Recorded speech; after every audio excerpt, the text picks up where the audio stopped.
Hello. I'm alive finally. Yeah, I made it. A few life interruptions. Yeah. So many tragedy lately in the world. I'm very worried for my friend Gigi, who lives in Texas. Um,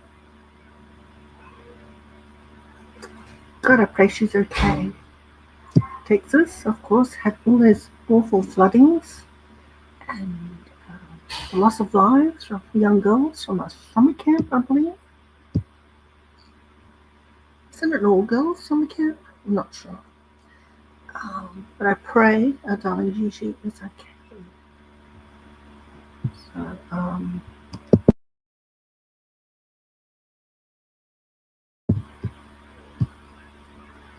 so when I first started this live, which I never got to in 2 days, it was about the Erin Patterson case in Australia. This was a woman who, as a revenge plot, uh, decided to invite her in-laws and her estranged husband over for dinner, and she served beef Wellington with apparently a special sort of mushroom. Now, sadly, the in-laws all perished. I think her main target, her estranged husband, ex-husband, well, he survived. So, yeah. So she really was delving into the Harry Potter magic. Hermione, oh no, was it? He was the one that knew all about herbs and mushrooms and things like that. It might have been Neville. Anyway, side note, Neville looked really dorky in the Harry Potter series, but he grew up really hot. You go, Neville. It goes to show we all go through a awkward phase in our teenage years. But anyway, back to Erin Patterson. And now, because it's been so many days since I decided to do this, I've lost all my information, but that's okay. I'll sort it out. Second. So many tabs open. It's just crazy.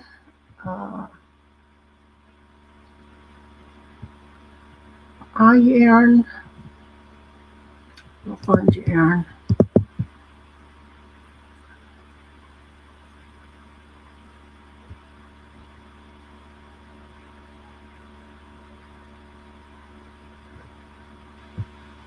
That's not it.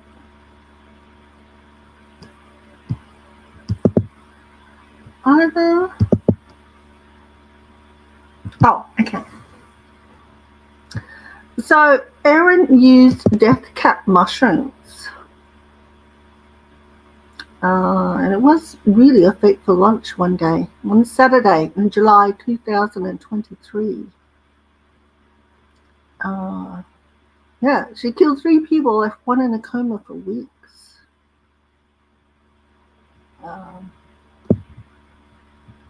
Now, I should say to my ex-husband, what a wonderful daughter-in-law was I. I never poisoned anybody.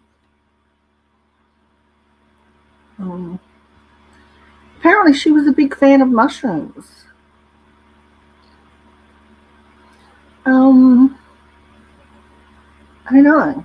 You think she was taking magic mushrooms at the time? I don't know. So she got so into mushrooms that she began foraging for wild ones during COVID lockdowns. She could identify safe varieties. Yeah. She'd search online for. I didn't even know we had death cap mushrooms in Australia.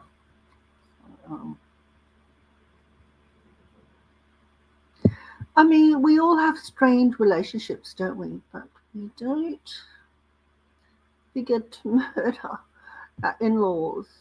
I don't mean to laugh. It's a horrible subject, and it was terrible that happened. That what did she think was going to result in this? And she's going to go to jail forever. She's lost her children. You know, what are these people thinking?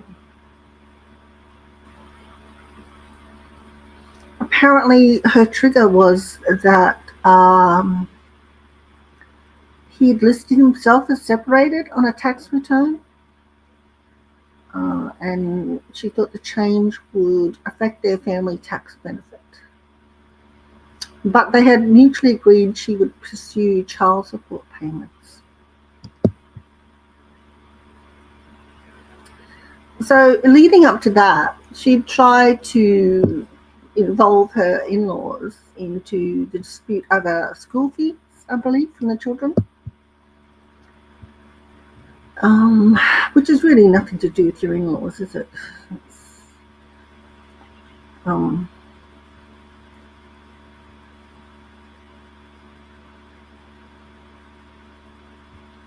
yeah.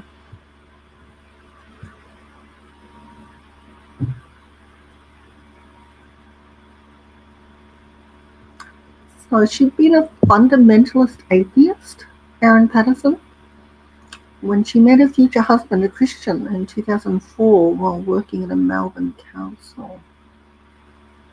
Well, she had a spiritual experience at the Cornborough Baptist Church, led by Simon Patterson's uncle.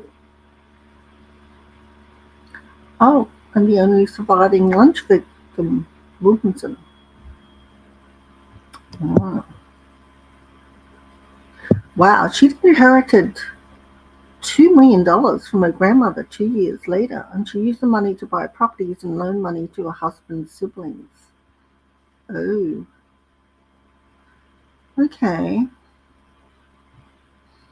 She also admitted to having low self-esteem and to struggling with her weight. Well, that's sad, but still, doesn't condone murder, does it? Oh, she lied to her lunch guests about having cancer. She must have told them she had cancer because she felt ashamed that she was really having bariatric surgery for weight loss. Oh, her estranged husband had been invited, but he turned down the invitation the day before. Well, he must have had a sixth sense. Um, so, her 4-point calculated plan was a fake cancer diagnosis to lure her guests, a deliberate death cap mushroom poisoning, lies that she had fallen ill, and an ongoing cover-up to hide the alleged truth. Oh, this is very clever. She really, oh my God, she really had a criminal. Two of the lunch guests had also noted that Patterson's lunch meal was served on a different colored plate to that of her guests. Wow. That's in-depth planning, isn't it? Truly, that's wow.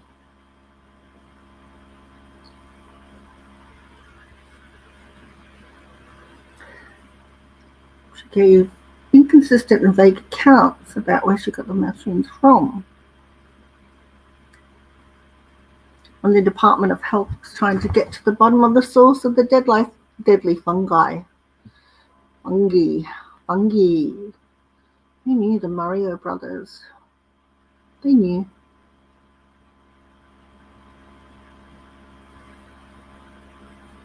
Oh, so she pretended also to be sick in order to, as well as her guests, in an attempt to disguise her crime. Wow. So that's it. I don't know. I'm not really into true crime, but I just found it fascinating, and I think that I mean restaurants could either use this as a good thing or as a bad thing. I don't know. Hi, Chris Nelson. Sorry, I was busy reading. How have you been? How you been? How you been? I don't know. He says that. How you been doing? I don't know. It's some movie.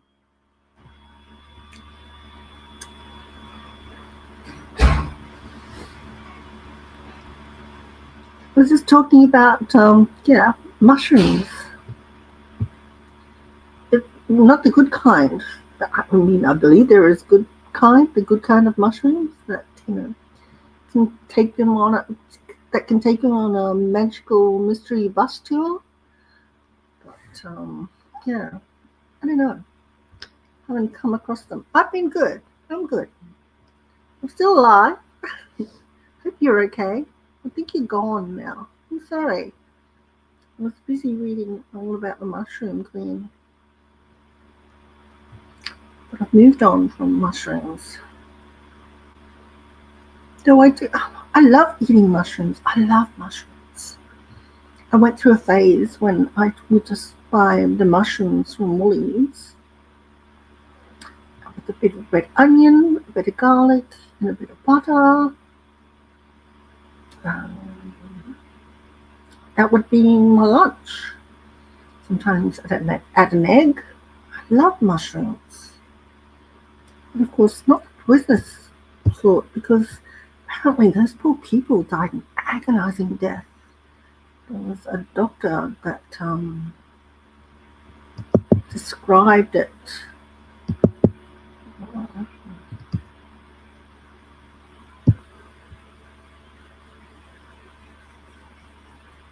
Oh, what is it? Let's go to me. I was so sad about Caitlyn Jenner's manager. She died in a tragic cliff accident. She was only 29. Just puts things into perspective. Whenever you sad or down.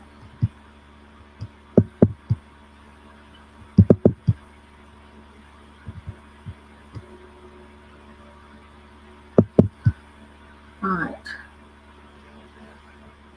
I'm going to find this about how they died such an agonizing death.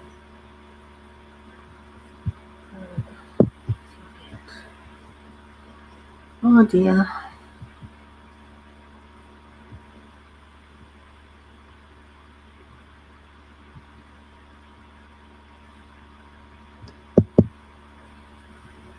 Oh, I also see that Reservoir Dogs and Kill Bill star Michael Madsen died. Enjoyed him in movies. So R.I.P. Michael Madsen.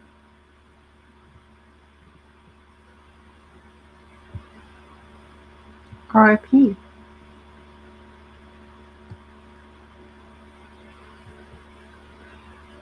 It's up there with like Aussie star Julian McMahon died recently, 56, from Nip and Tuck. Was it Nip Tuck? Anyway, a show about plastic surgeons. And well, everyone knows that he is the son of one of our late prime ministers, Sir William McMahon. Was it Sir William? Billy McMahon, everyone used to call him. And I think his mother was a socialite, Susan something or other. Very sad. I died of cancer. Which brings me to another thing. I watched this terrible, it's on the ABC, about the rise of cancer in young people. It's just come on like in a huge way. It's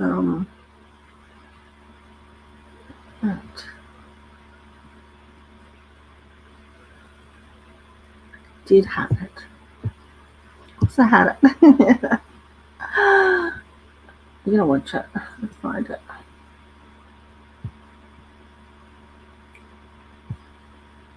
I am going to find it if it kills. Oh, here we go.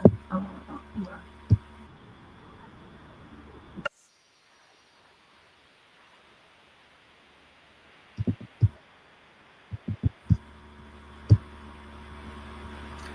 I mean, not to be a Debbie Downer or anything, but this is important things. These are important. There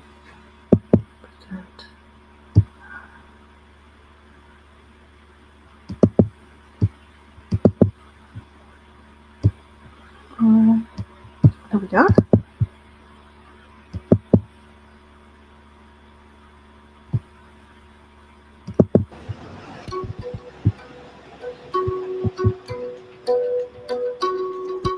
You know the old saying, the more things change, the more they stay the same?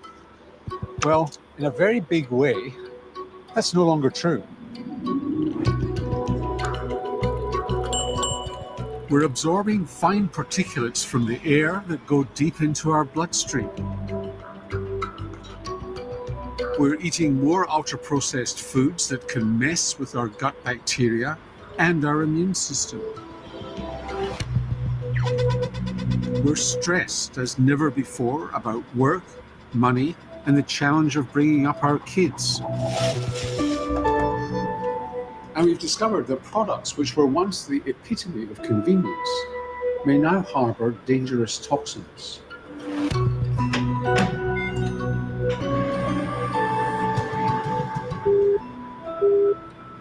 These changes became part of our lives decades ago, and now we might be paying the price.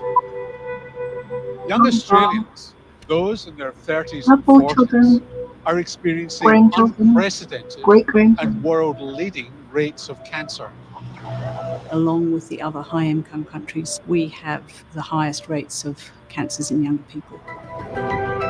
We are also finding that it's a Gen X change.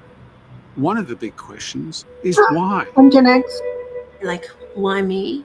I was still very young. Like, I don't smoke, I don't drink, I wasn't obese. If there's not cancer in your family, how come you got it at a young age? It did make me think, did I do this to myself? We see young people turn up, usually with large cancers, and we're still scratching our head why. It's very scary. That's why we need to understand the causes behind it. The other questions are what to do about it, and are we prepared? We have a blind spot around environmental chemicals and cancer. It never should be said that someone is too young to have cancer. No, I find that true. I from a personal experience, I had a cousin whose wife was in her late 20s. She had 4 children, and she'd been really, really sick, and the doctors totally dismissed her sickness.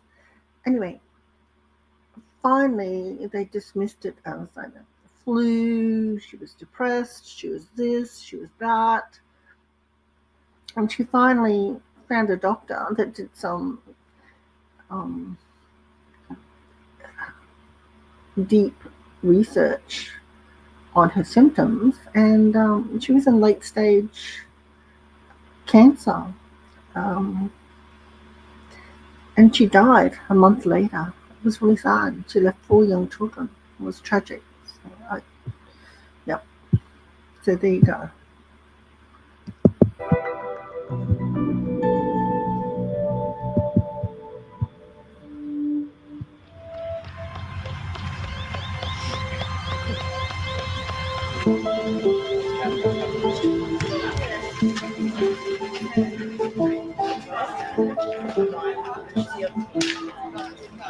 Good morning. Are you going to run or are you going to walk? See how you go. Maybe run a lap. It's a Sunday morning ritual for Chris, his wife Ali, and daughter Isabel. All right, crew. Come on in. Today's a fast and fiery one. The total volume is a lot shorter than what it's been. We're only clocking about 4 kilometres. Don't let it fool you. We'll kick off now. First 400. We've got a 3-minute turnaround. 200 to 2, 100. 1, and 3, 2, 1.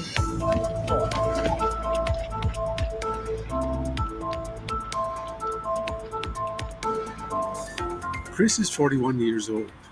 He's a former high school sprinter who's not afraid of a challenge.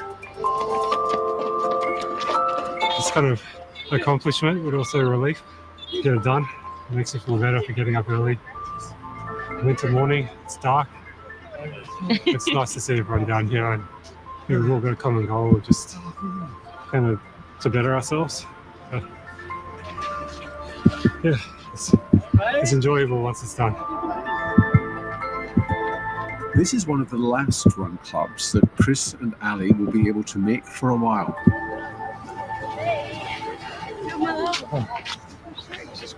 Chemo stopped 3 weeks ago, 4 weeks tomorrow. Okay. So we're going to have surgery next week, next Tuesday. It'll be another big operation. Start all over again. And then tag team with Ali, and she goes into Then hospital. it'll be you. So we've got 2 weeks, 13, and then the 13 baby's days due. later, so I've got 13 days to recover. Oh my God. And we'll come back, okay? 18 months ago, Chris and Ali were newly married when a visit to a specialist changed everything. We were a week home from our mini honeymoon when Chris was scheduled to have his colonoscopy, and I just assumed that everything would be fine and that the testing that we were doing was completely precautionary. Just before their wedding, Chris had noticed something new. I had an episode of bleeding when I went to the bathroom, and it was a one-off. It just happened one day, and I thought that's strange. 6 weeks later, when the Rise symptoms of bowel returned, cancer. he went to his Diagnosed. GP, who referred him for a colonoscopy. You'd have to Did you delay it because of the wedding? on it. A few weeks. I can't find them I in didn't one think it was calculation. cancer at that point. It's probably similar to a lot of young people. Cancer is not at the forefront of what you think might be wrong with you. So you have the colonoscopy, you don't think it's cancer. How did they break the news to you? Actually, I woke up in recovery and there was a file on a table next to the bed. So I ended up picking up the file and having a look in the file myself. So I read it, and it said, it's cancer. That was a Monday. We had a consult on the Thursday, and so we had to wait several days for the imaging to find out how serious the cancer was and what it actually meant for us.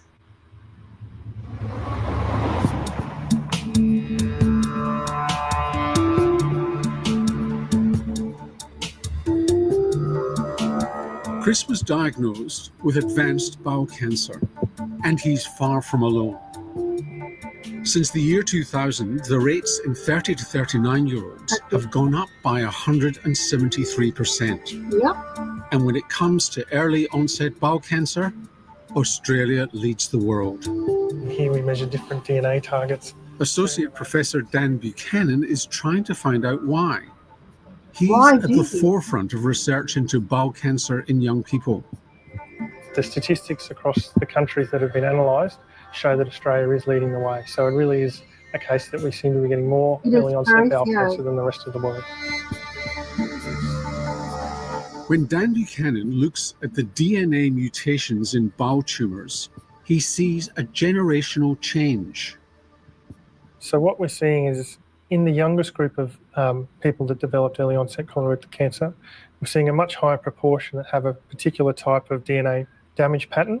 So we're seeing less of this particular type of damage in the older onset group, suggesting that there's factors or exposures contributing to an earlier age at diagnosis for a group of colorectal cancers. So if you saw that down in the microscope versus another, you could almost tell the age of the person from what you're seeing in their DNA. That's right, yeah. It's a really good, it's like a fingerprint. So something happened Look at that. to cause that change. Something's happened. It's dramatic. It's dramatic. It's really specific in what it's telling us in terms of the types of DNA damage that's there.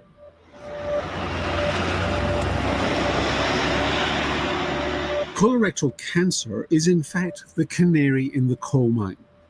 This generational increase is now showing up in a number of cancers. What Cancer Australia did was it commissioned a piece of work to look at whether I guess why I'm focusing on this is because it is a family cancer within my family. I don't have it, thank goodness. I've got other things. I don't have this at this time. But I've lost aunts and uncles to it. And a few cousins, so it's really in my heart, so to speak. And finally, just getting to the bottom of these cancers. Let's go.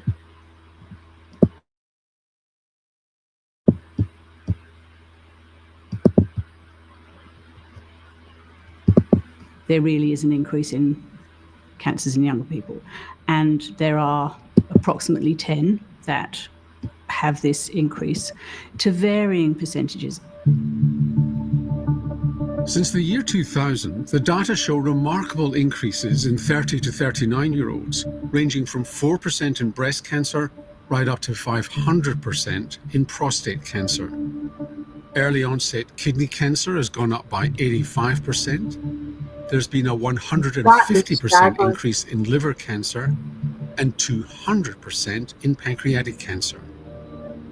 Some, such as prostate cancer, might be explained by changes in the way they're diagnosed, but others can't be explained this way. The increases are confirmed by large data sets in the United States. Cancer has traditionally been a disease of aging, and bowel cancer, breast cancer, lung cancer, they all increase with age. But over the last 20 years, there's been a real, it's small in absolute numbers, but it is a real increase in the number of younger adults developing these cancers.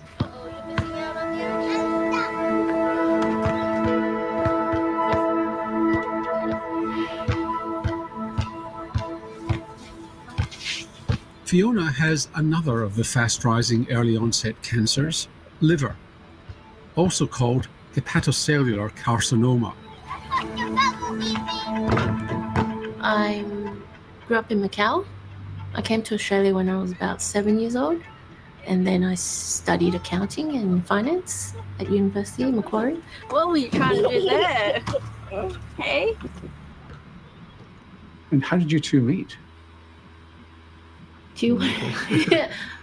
Through friends, we went badminton, and then we just somehow exchanged numbers from there, and yeah. Tell me about your kids. I have 3. My eldest, my son, he's 11 years old. My second child's 9, she's a girl, and my youngest is a girl who's 6. What's your head? Fiona's story is one you often hear from younger people who have cancer. The diagnosis comes late.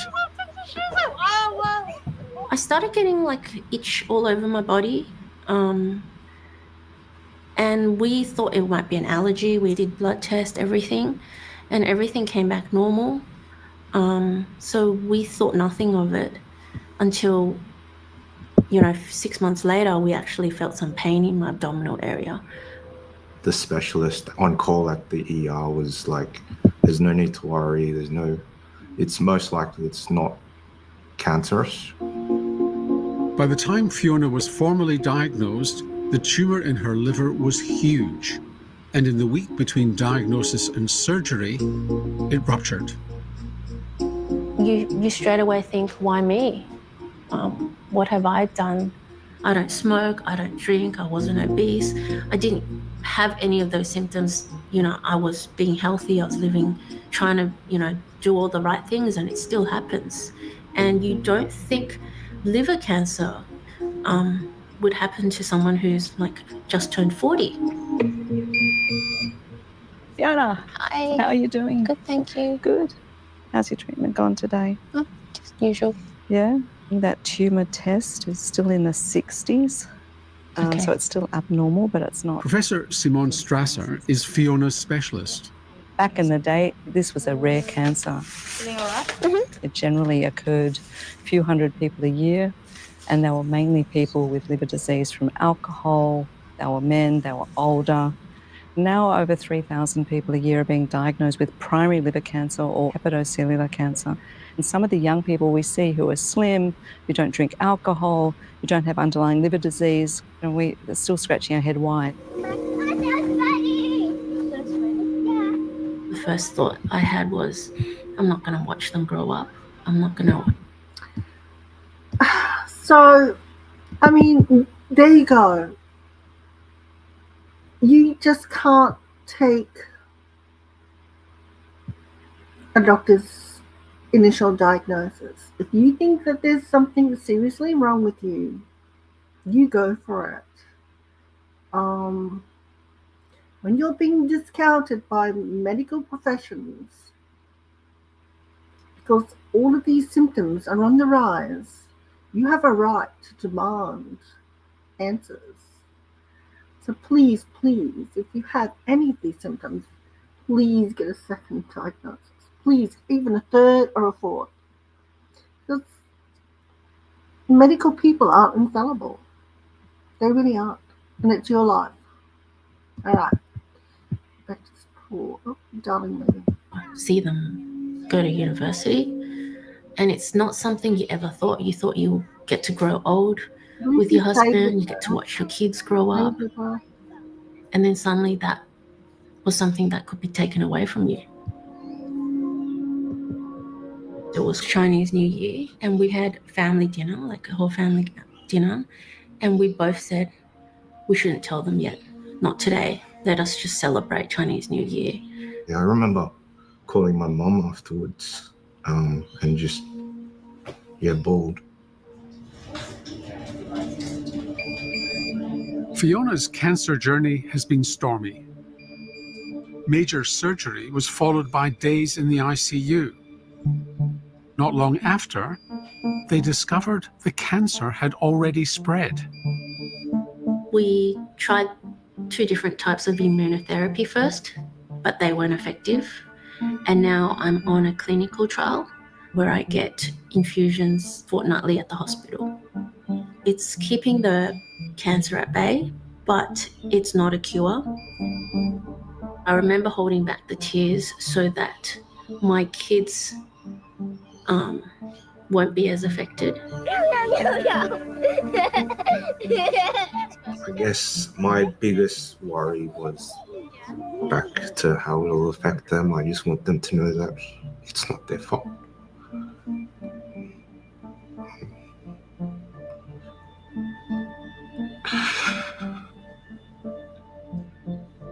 Yeah, it's not their fault. And your mum was doing the best she could. I'm not sure why he keeps on saying it's not their fault. Why would the children feel it's their fault? However, I guess it's a really tragic, sensitive time. It's just a strange thing. Anyway. So.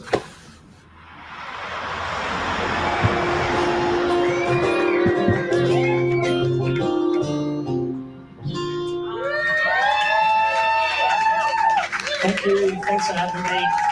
Good evening, everyone. How beautiful is it that we are here celebrating a treasure of our lives, Patrice, and 4 years since diagnosis. Can we hear it for her? And it is always the music community that rally around when we need them most. And that was the story for Patrice.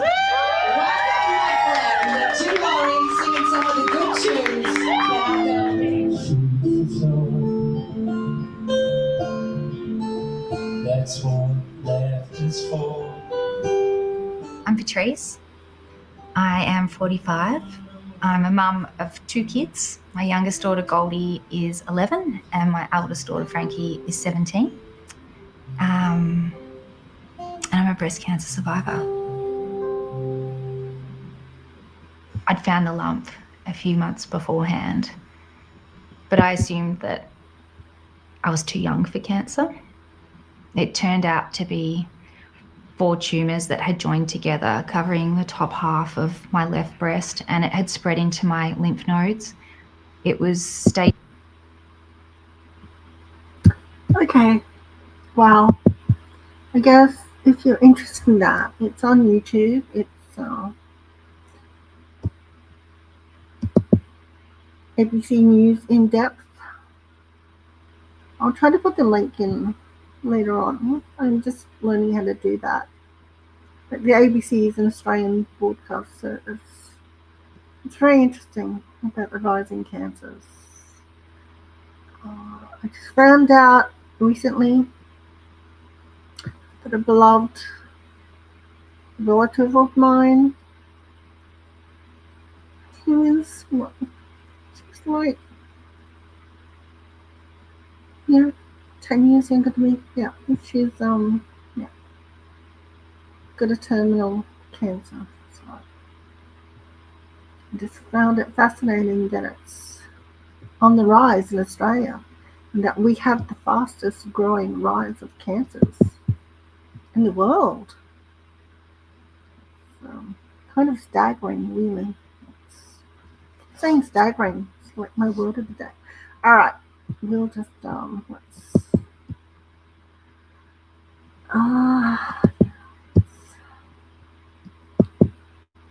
get off that. Let's get off murder and cancer. Maybe we should get something enlightening. All right.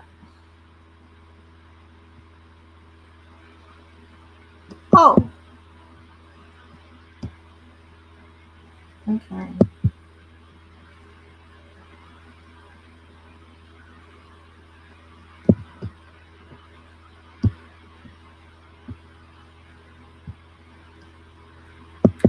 You know what? Let's explore Australia. Let's go to some of the beautiful awesome beaches in Australia. Let's lighten our mood a bit. Let's do it.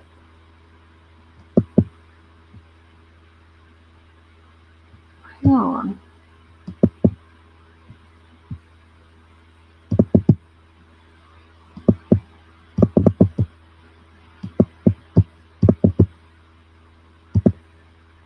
Oh, I think I have to publish it.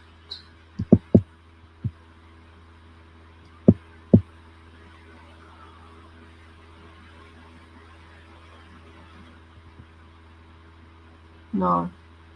All right, side note. I was trying to animate a picture. It's just not working out. I'm just not very tech savvy. All right, let's go.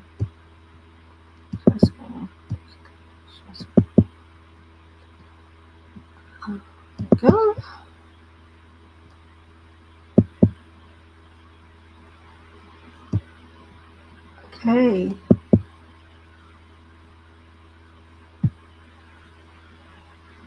we go. This was in New South Wales.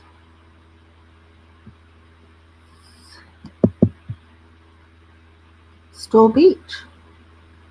That's nice. I could be there today. No, I couldn't. Too far away.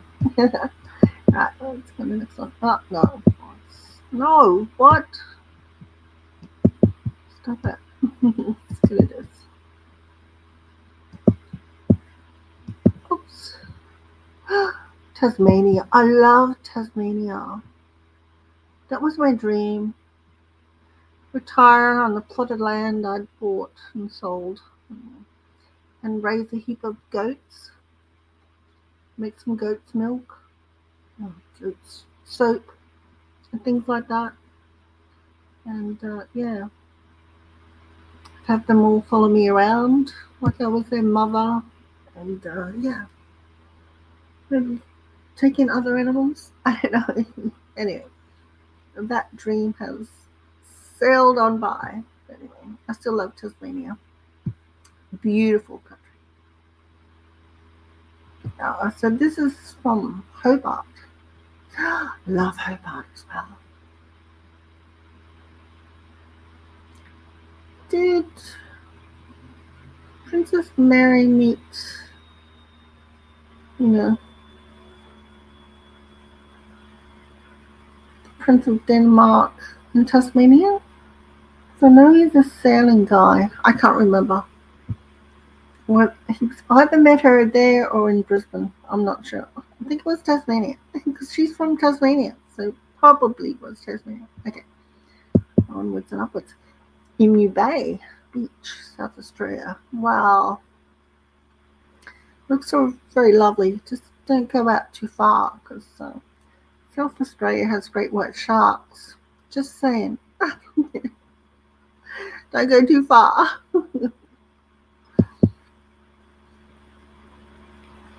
Oh, Key Bay Beach. I've never heard about this.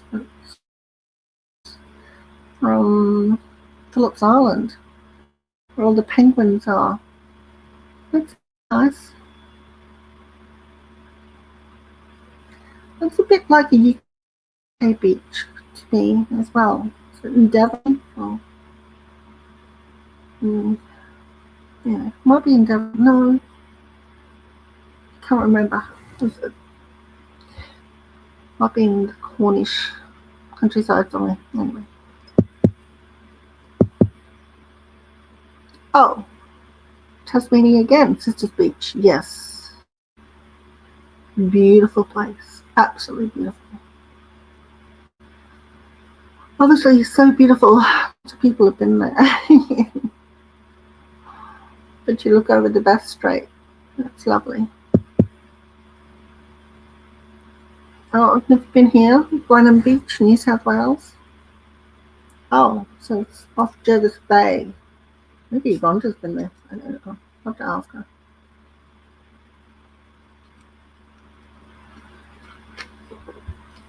Really nice.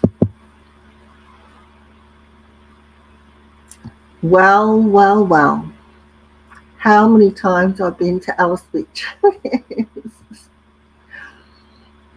It used to be like a nudie paradise as well. You wanted to strip off and, you know, lay naked. You go to Alice Beach. So yeah, I know Alice Beach very well. So glad it made it to 25.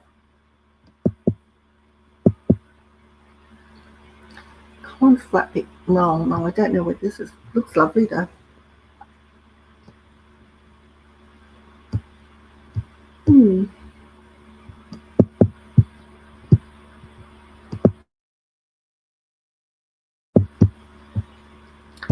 Alright, what's the next one? Oh, Rapid Bay, South Australia. Wow. That looks magical. Oh my god. The waters are pristine. I want to go there. Please let there not be any, you know. Oh, what do you see? Sea dragons, pygmy leather jackets, and bull rays. Bull ray sharks? Oh no. Okay. Is it bull ray sharks? I don't really want to. Oh, is it the manta rays? Yeah. Oh, the basin. Wow, Western Australia. I have not been there. Okay, it's just off the coast of Perth, Rottnest Island. It's beautiful. Thistle Cove, Western Australia. I have not been there though. I love the white beaches. Pure white sands. Wow. And possibly blue waters. Granite peaks. Wow. Heathland surrounds. Okay, that looks a bit magical. Except once again, Western Australia is home to great white sharks, so don't swim out too deep, people. Just don't do it. Burning Palms Beach, New South Wales. Looks lovely.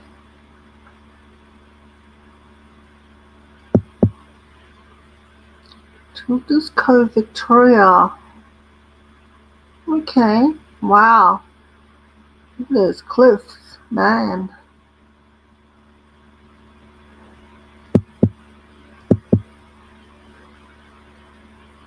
Coral Bay, Western Australia, so many beautiful beaches. Just a shame. So many great white sharks. Manta rays and turtles. Yeah, that's lovely.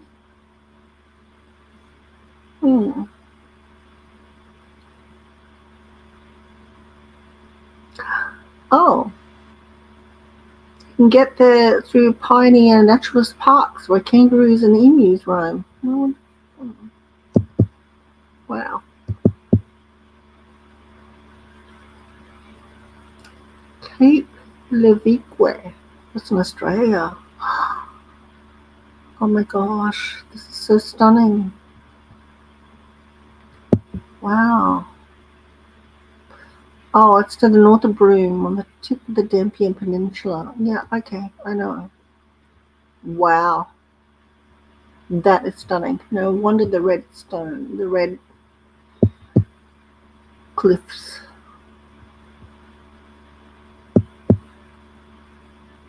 Like Bourbon, Queensland. Hang on.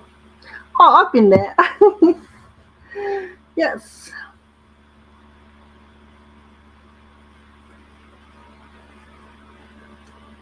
Yes, it is best to stick to the shoreline.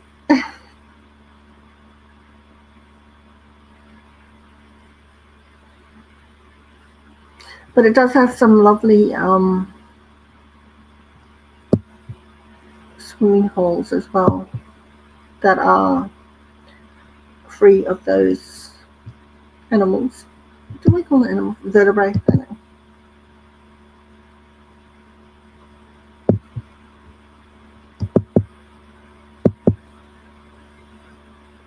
Tasmania again, Marion Bay, gorgeous.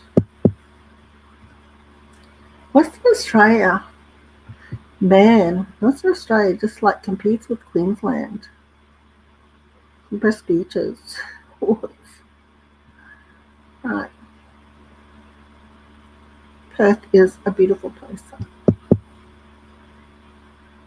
Okay. That's lovely. Watch out for the crocs. The Northern Territory. And the sharks. Old Maitland Bay, pretty famous in New South Wales. I've never been there. I've heard about it. Milk Beach.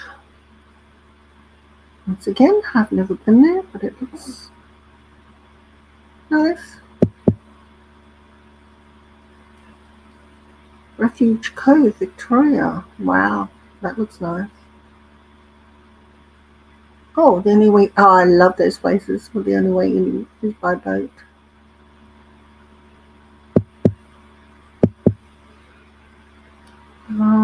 Sensation Beach, South Australia. Wow.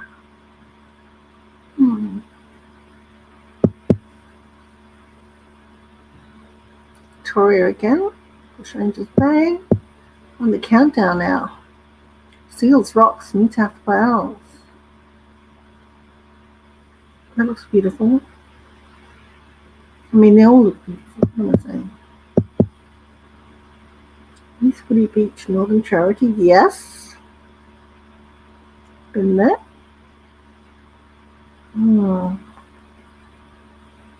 Does have an edge to the world feel about it. It really does.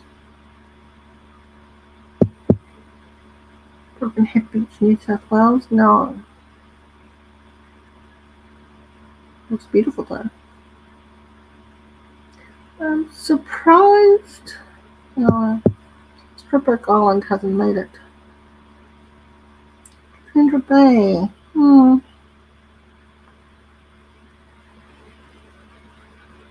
Yeah, it's lovely, but I've seen better. I don't know. I disagree with number 4, but anyway. Oh wow, that's beautiful. Not been to Honeymoon Bay. Once again, I love Tasmania. It's beach. That's really nice. Not been there. Oh, you've got mole, wrasse, garfish if you're snorkeling. Silver dramas, Spangled Emperor, and kingfish. Nice. Oh, now that's a great idea. There's an honesty box with swim with masks and fins and snorkels. How cool is that? What a great idea. It's like the, with the reading boxes with books and things like that. I love it. Okay, Queensland. Oh, yay, comes in at number 1. Nudie Beach. Yep. Fitzroy Island. Yeah, I've been there. I'm so glad it made it to number 1. All right. You go, Queensland. You go. Queensland forever.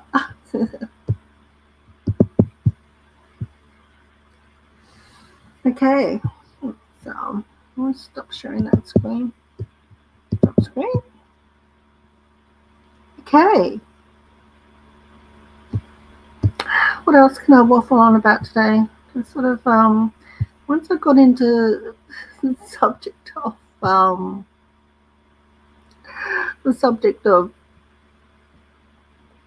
the mushroom murders, I just didn't feel so good about covering the whole thing because I love mushrooms and I don't want to not eat another food served with mushrooms again. So yeah. Right, I'll be right back. I don't know if anyone's around.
Okay. Going to do a thing on chat AI because there's several things that have happened to me, but I'll leave that for next time. So I've already gone for like what nearly an hour, and to tell you the truth, I'm totally exhausted. I exhaust easily these days. So anyway, shout out to my friends. Big shout out to Gigi. I'm praying for you. I'm thinking of you in your Texas floods, and all your family and friends and relatives, and love and adore you. Yeah. Shout out to everyone that's having anything happen in their lives in the world. So it's a crazy world that we all live in. We inhabit it. I'll leave you with my fun story of the day. Yesterday, I'd had a long day and I'd come back and I thought I'd grab some things from the supermarket on the way down to where I'm staying. So I thought this guy looked familiar. He lays begging on the way to the bus station. And I always try to, I don't often carry money with me. I try to. Sometimes I just forget. Anyway, so I'd already given him money. So I'm going to the supermarket line and I didn't go through the self-serve because it'd been a big day. I was just fatigued. So I went to, it was in Woolies, and I went to the one where they help you, they serve you. It was only like one chick. It wasn't the big one. It was like the quick one. When you only have like, I don't know. Oh, excuse me. That's my. I have a 24-hour monitoring blood pressure thing on. I've had crazy blood pressure. Apparently, my blood pressure is like that. You don't need to know. They're worried I'm going to cark it within any time soon, but I promise you I'm not. Surely my body would tell me. I mean, I feel dizzy, and I feel dizzy all the time, so that's not a biggie. Okay, back to my story. So he's this little, I'm not sure, is he Chinese? Is he Korean?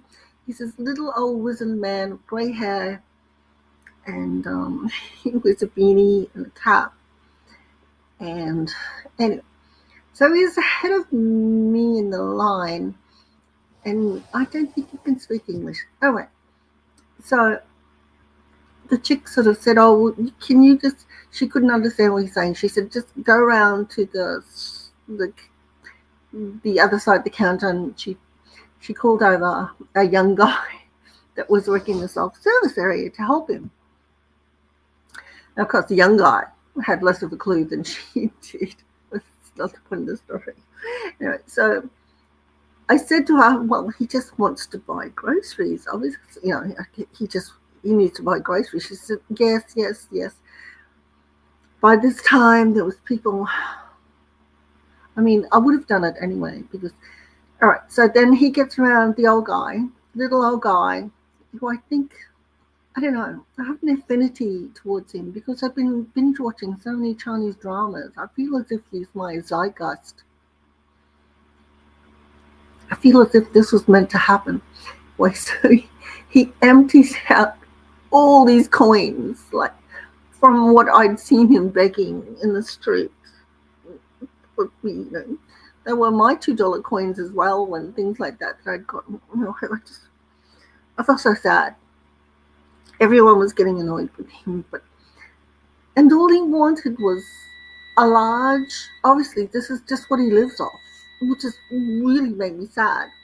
Is a okay, I'm coming. All these machines just try to make you dictate to you. So this huge, he just wanted one large milk and this huge packet of chocolate milk.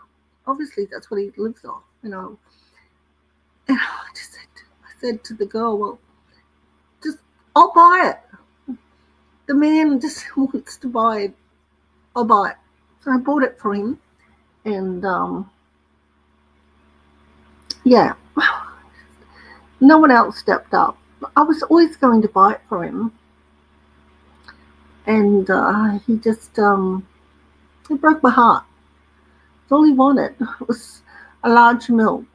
And now, I don't know, should someone not in charge of a manager from the supermarket stepped up when they saw this poor little old man splattering like 2 cent, I don't know, 10 cent, no, there were 10 cent coins, just all this change over the counter place, wanting to buy immediate groceries.